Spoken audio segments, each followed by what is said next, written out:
Thank you for coming. I'll speak in English because my Dutch is nicht sehr gut. Aber ich kann fast alles verstehen. But thank you for coming to Interlaken. Very pleased.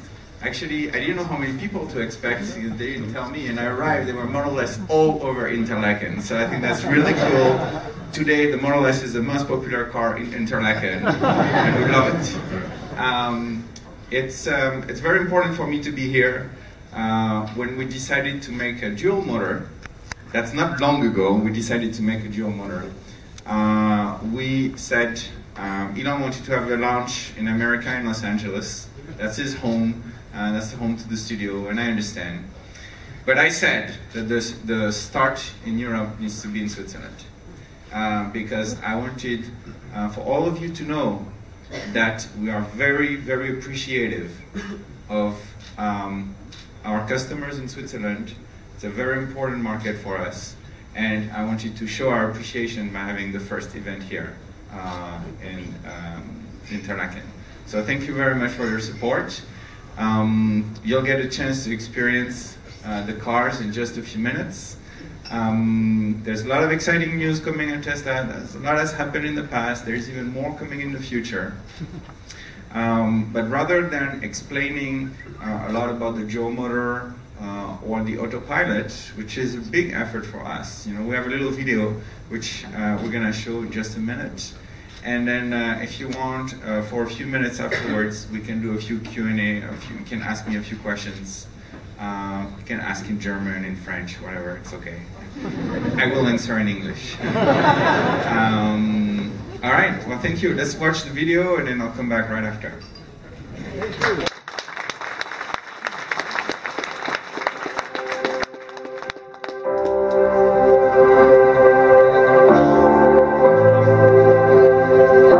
For Tesla, Autopilot is a way for the car to do certain types of driving that it can fundamentally do better than a human. A lot of people really enjoy driving, but there's certain types of driving that are fundamentally dull, cruising on the highway for long periods of time, and can be very dangerous because we're operating at high speeds and humans can lose attention, look away, and do other things. During those conditions, really, a autopilot system is much more capable of operating the car. What we wanted to do was to keep the operator in control at all times, let the person drive, but in these types of conditions, like a long stretch of the highway, let the car take over when it can do better. We had the advantage of starting with a car that is already safe. And in order to perceive the world around you, we had to add a camera, a radar, and ultrasonic sensors looking all around the car. So the benefits of a camera is, it's like your eyes, but the radar kind of creates these superhuman eyes. They can see through fog, they can see through rain, and operates on a different set of principles. The camera and the radar are working together to see and track all the cars and pedestrians, and the ultrasonics are monitoring all the way around your car. The end result is this force field that we can first warn if there's a hazardous situation and allow you to take control. And if you don't, then we can take a safe action for you by stopping the car before a collision or by gently steering you back into the lane.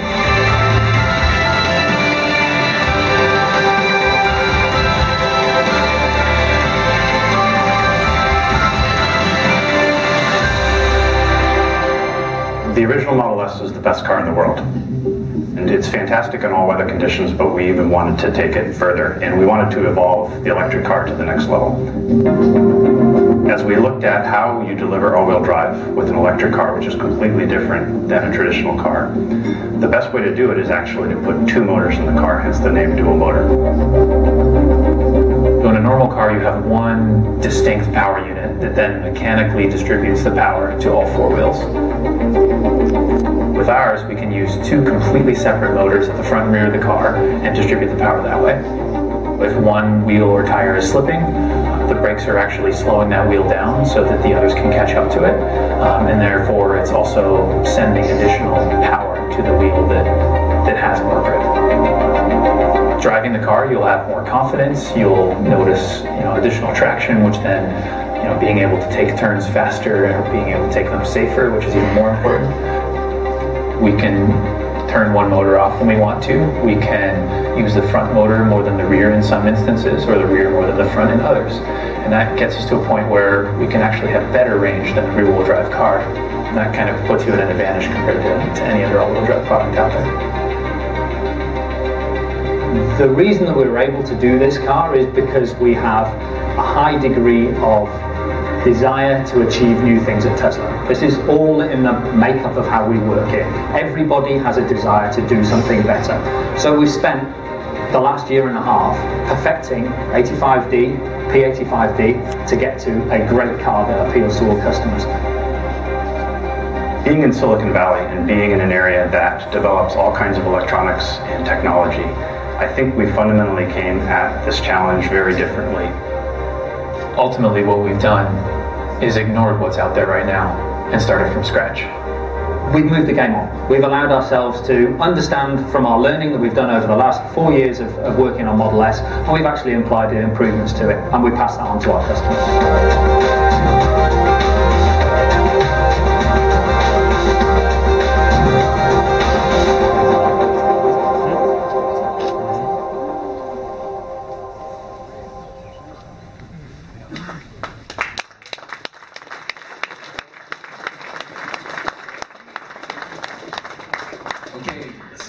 I think we have a couple of microphones around, but you can also, the room is not so big. You can tell me the question and then I'll repeat it for everybody.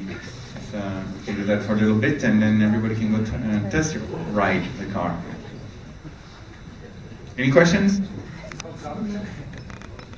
Consumption. Energy consumption, I guess, yeah? So from 4-wheel to 2-wheel, that's a very good question. Well, the first thing I'd like to say is the consumption depends a lot on your driving style. Okay. The best driver in terms of energy is actually autopilot. So it's smarter than your foot. I know it's hard to say, but so I recommend that. Yeah. So I have in America, I have a signature car, and I have P85D and 85D. And I don't know, several, but the test cars. Yeah. The dual motor is more efficient. The 85D is more efficient than the 85, because the small motor is itself more efficient. So when you cruise, we use either the front or the rear or a combination, depending on the condition, and so you'll be able to go a little further out, yeah, with the 85D. With the P85D, it should be about 5% more energy than the P85. Depends a bit on the tires and mostly on the driving style. Yeah, so it will be 5% less range about with the P85D. That's my observation. Can you give us an estimate by when the autopilot will be released in Switzerland in terms of law? Okay, so the question is, when will the autopilot be released? Yeah. So autopilot for us is a series of features, right, that help at the driver assistance. Yeah. So we picked the autopilot, the name autopilot, because it's the same name as in the plane, right? The plane has autopilot, but when you fly it, there's still a pilot, right? Right, you might be chatting with the flight attendant, but it's still there, in theory. Okay. So, the responsibility at the moment with what we're doing is still going to be yours, to make sure that everything is okay. But in that suite of features, we're releasing the little by little. So right now, I think we have 5 features that are available. We have speed limit display, so in the center display it tells you what the speed limit is. We have a lane departure warning, so when you change lanes without using your turn signal, it will vibrate the steering wheel. So those were started. And then we added 3 more. There is a collision avoidance warning. So when the car thinks you may hit something, it's gonna beep. Yeah. Then there is automatic high beam. So it's really good, actually. It's high beam, low beam. It does it, I think, quite smart. Yeah. And then, of course, the third one is the one that most people like, is the traffic-aware cruise control. It looks at the cars around you to set the speed, and then you can select how comfortable you want it to be, and there's also the parameters. Yeah. So those 5 functions are already developed, released to all cars that have the autopilot hardware. Now there's many additional features that are coming. As an officer of the company, I cannot give out material information, but let's just say that they'll come sooner than you think. Okay? So that's just it. Yeah. So that's and we have a very, very strong interest for releasing as much as possible. The team is working extremely hard, and we have to make sure we don't make mistakes. So we have to accumulate a little bit of mileage to make sure it's okay. I think some of you here are part of our tester.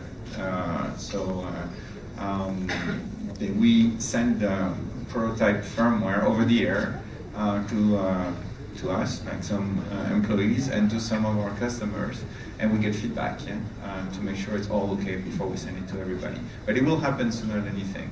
The additional features. Thank you very much. Okay. If I sign up to be a tester, will I get a car? You have to bring your own car if you want to do a test drive. Yeah. Will the ramp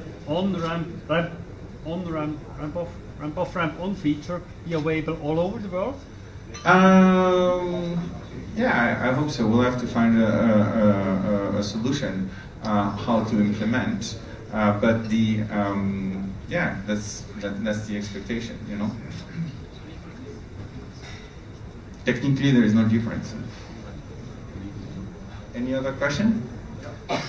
Oh, please. Yeah. Some of those features you just explained may be available without additional hardware. To what extent will they be available on older cars? Yes. So all the features that I mentioned will be possible on the cars that have the autopilot hardware. The cars that don't have it, unfortunately, it's not going to be possible in terms of retrofit. I wish it were, but it's not. And then I can make a list of what needs to change. And when you see the list, Peter, who's here with the service guy, is over there. He will say, no, 9, gar nicht. So it's too much work, yeah. So like the windshield has to be different because the camera is stuck to it, so it's a different thing, Oh, but because there is a camera, the headliner has to change inside the car, the big piece, The front fascia and the rear fascia are different because we have 4 more sensors than in the older cars, yeah? The front valance is different, all the mounting brackets, and then most complicated, the main wiring harness. So this is very, very complex. Changing the main wiring harness, you have to strip down the entire car. So that would not be practical. I wish it were, but it's not possible. Okay, some questions from the back. I'm blinded, so I can't see. You have to speak loud. Yeah. All right. Congratulations to a fantastic car. So we're really happy, and especially in Switzerland, we love the dual drive. I'm sure about that. One question is, you're the only company which is developing your old cars also for the future, especially the Roadster. I'm from the Roadster company, as you can hear. You are the only company which is telling me 5 years or 7 years after the first car you delivered, you're still planning updates for the Roadster. So my question is, do you have any further information about the new battery, about the new kit for the car, when it is available? Because a friend of mine has a broken battery in his Roadster, and he would be very happy to know a little bit more. Perhaps I'm not the only one, but I think it's just a fantastic thing. You're just developing the car further. That's a really, really special thing. I think you're the only company which are doing that. Thank you. And I want to thank here all the Roadster owners. for their support. There would be no Tesla if it hadn't been for the Roadster owners. So thank you very much for that. And that's precisely why Elon and JB in particular, as the longest serving executives at Tesla, are very keen on taking care of the Roadster customers. Yeah. Now, unfortunately, I'm not close to those engineering projects. Too much on my plate already. But I know they drove to LA. Is that public or not? Oh, oops. Ouch. Okay, yeah, they drove to LA. Is it public? I assume it's public. Okay, that's why I'm not so close. But they did drive to LA. I saw the car. It's looking interesting.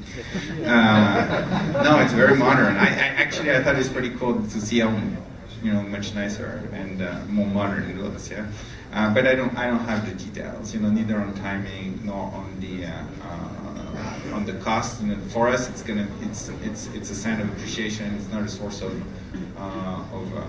profit. It's just a sign of appreciation. But I can assure you that it's high on Elon's and JB's mind. Yeah. But I want to say that we try to make all cars better.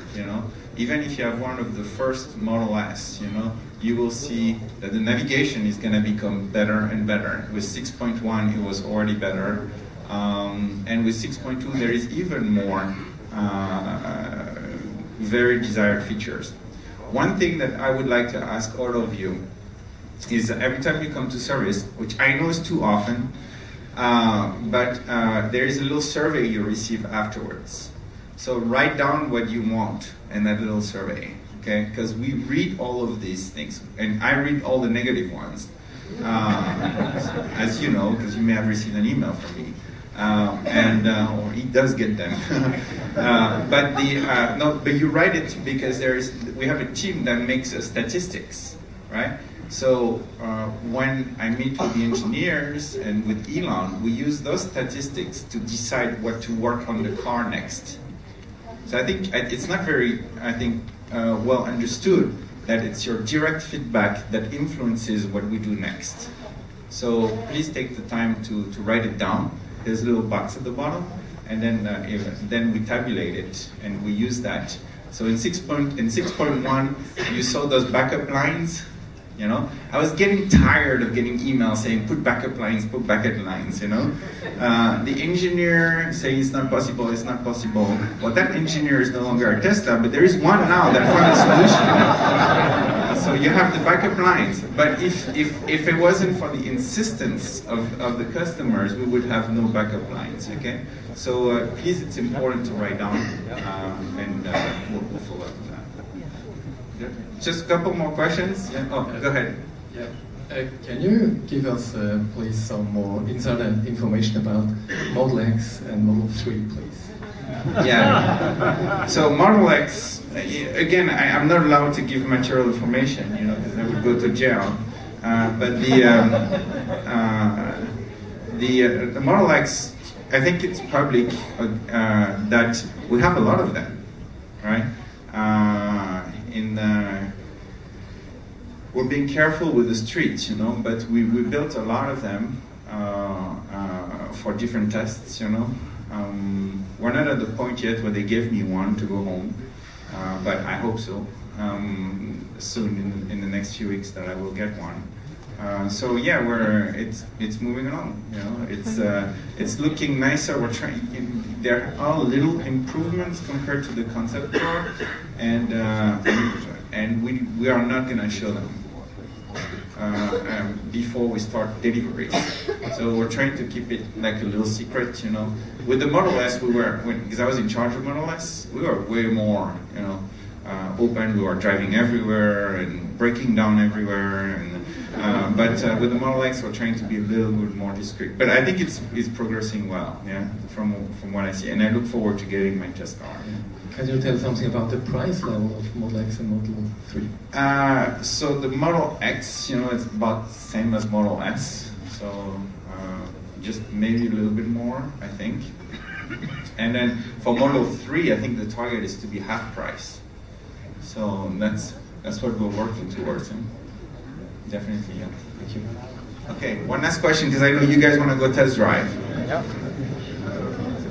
Go ahead. Yeah. Hello. Yeah.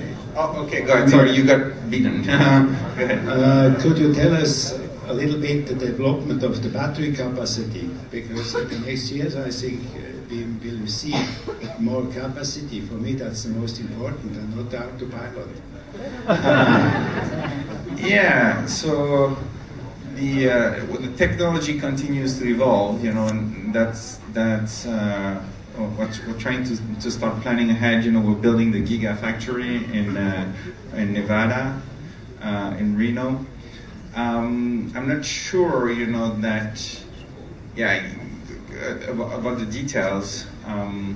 The capacity in general is good for most people, because with the network of superchargers that are increased, it facilitates long distance travel. Yeah, we see Norwegians everywhere now with their Model S. They do leverage the and we I mean, I like it. Yeah, so we could make much larger batteries, but they're just heavy and expensive. You know, so maybe as the price come down, we can try to find a balance. You know.